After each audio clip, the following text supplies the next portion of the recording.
우리 주 예수 그리스도 안에서 사랑과 희락과 평강이 항상 함께 하시기를 축원합니다. 오늘은 성령과 잉태일에 말씀드리고자 합니다. 지난 시간에 우리는 예수님의 동정녀 탄생은 사람의 힘과 노력으로 된 것이 아니라 성령 하나님께서 직접 잉태케 하셨다고 했습니다. 결국 육신으로 태어나신 예수님은 성령 하나님이 아버지이시고 요셉과 마리아는 육신의 부모입니다. 성령의 도구로 하나님의 종으로 자신들의 몸을 통해 구세주 예수님이 탄생되고 출산되고 성장하여 육신의 부모 역할을 하였습니다. 그러므로 성령 하나님은 사람의 생각과 뜻을 초월하는 성육신의 모습인 참 하나님이 참 사람으로 출생하고 참 사람이 참 하나님이 되는 구세주 탄생이라는 놀라운 기적을 보이셨습니다. 하나님이 천지를 창조하셨다면 성령님은 예수 그리스도를 탄생케 하여 이 땅에 새로운 세계 하나님의 나라를 열어주셨습니다. 성령님의 무한하신 권세와 능력을 드러낸 것입니다. 성령 하나님과 성자 하나님을 믿어야 동정녀 탄생, 예수님의 그리스도의 공생애, 십자가의 죽음과 부활 승천, 그리고 재림과 천년 왕국을 이해할 수 있습니다. 유대인들은 지금도 유일하신 하나님 한 분만을 믿고 성자 하나님과 성령 하나님을 믿지 않아 영혼의 미래를 모르는 사람들입니다. 그런데 성경을 자세히 보면 성령님이 예수 탄생 이전에도 일을 하신 것을 알 수 있습니다. 성령님은 동정녀 탄생을 통해 무한한 능력과 권능을 행사하시는 분임을 증거하셨습니다. 그리고 장차 성령이 어떤 일들을 하실지를 미리 공개한 것입니다. 일반적으로 우리는 예수님이 성령님을 보내주실 것으로 알고 있습니다. 요한복음 14장 6절에 아버지께서 내 이름으로 보내실 보혜사 성령이라 하셨고, 또 요한복음 15장 26절에 내가 아버지께로부터 너희에게 보낼 보혜사라고 말씀하시므로 예수님이 예수 그리스도의 이름으로 성령님을 보내신 것으로 믿고 있습니다. 또 예수님은 목마른 자들에게 나를 믿는 자들은 생수의 강이 흘러나리라고 하셨는데, 이는 예수를 믿는 자들이 받을 성령에 대해 말씀하셨습니다. 그러나 예수께서 아직 영광을 받지 않으셨으므로 성령이 아직 그들에게 계시지 아니하시더라고 하셨습니다. 그러므로 우리는 성령 하나님과 믿는 자들이 받을 성령을 미세하나마 구별할 수 있어야 합니다. 또 제자들도 예수님이 십자가에 죽으시고 부활 승천하시어 하나님의 영광스러운 보좌에 이르렀을 때 아버지로부터 성령을 받아서 부어주시리라고 약속하셨다고 했습니다. 여기서 우리는 구원에 관한 하나님의 직능과 역할을 구별할 수 있어야 삼위일체 하나님을 아주 쉽게 이해할 수 있습니다. 성부 하나님은 구원을 계획하셨고, 성자 하나님은 구원을 완성하셨고, 성령 하나님은 사람의 육체를 통해 구원을 이루어 가시는 분이십니다. 성부와 성자는 아버지와 아들의 관계이지만 성령은 사람의 육체 안에 들어오셔서 육체의 주인이 되고 육체를 성령의 도구로 삼고 일하십니다. 성령님은 육체를 도구로 삼고 육체를 움직이게 하셔서 하나님의 뜻과 계획을 이루어가므로 사람들에게는 반드시 필수 불가결한 존재이십니다. 그러므로 성령님을 모셔드려도 육체의 주인이 되지 못하고 육체가 성령의 도구가 되지 못하면 아무런 의미가 없습니다. 아무리 하나님도 좋고 예수님도 좋은 분이시지만 성령이 역사하지 않으면 소용이 없습니다. 성령 하나님은 내 안에 내주하시면서 나에게 진한 감동과 감화를 주시고 깊은 교통교제를 하시고 하나님의 뜻과 계획 그리고 예수님의 구원의 완성을 바라보면서 가르치시고 생각나게 하시고 일하도록 하시는 분이 바로 성령 하나님이십니다.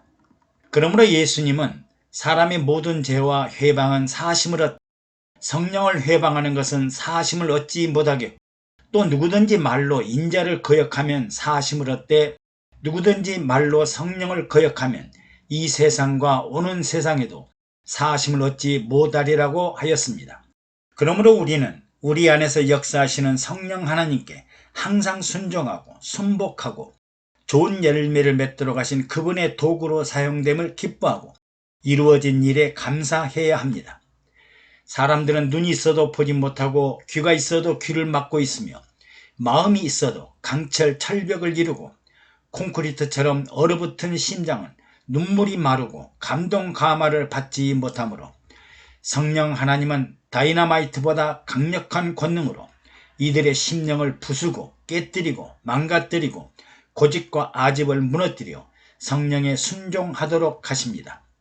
이때에 성령님을 모셔드리고 인정하고 환영하고 영접하고 순종하는 사람들에게는 놀라운 잉태와 변화의 역사가 이루어집니다.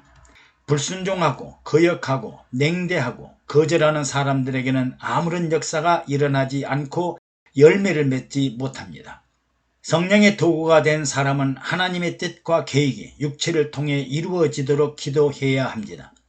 동정녀 마리아는 천사가 전해주는 말씀을 듣고 주의 계집정연이 말씀대로 내게 이루어지이다 하고 자신의 육체를 통해 하나님의 거룩한 뜻이 이루어지기를 바랬습니다.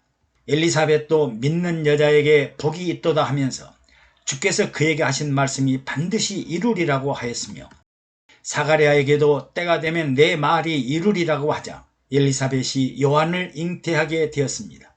요셉도 주께서 선지자로 하신 말씀을 이루려 하심이라고 했습니다. 성령 하나님은 우리 육체를 통해 구원을 이루어 가시는 분이십니다.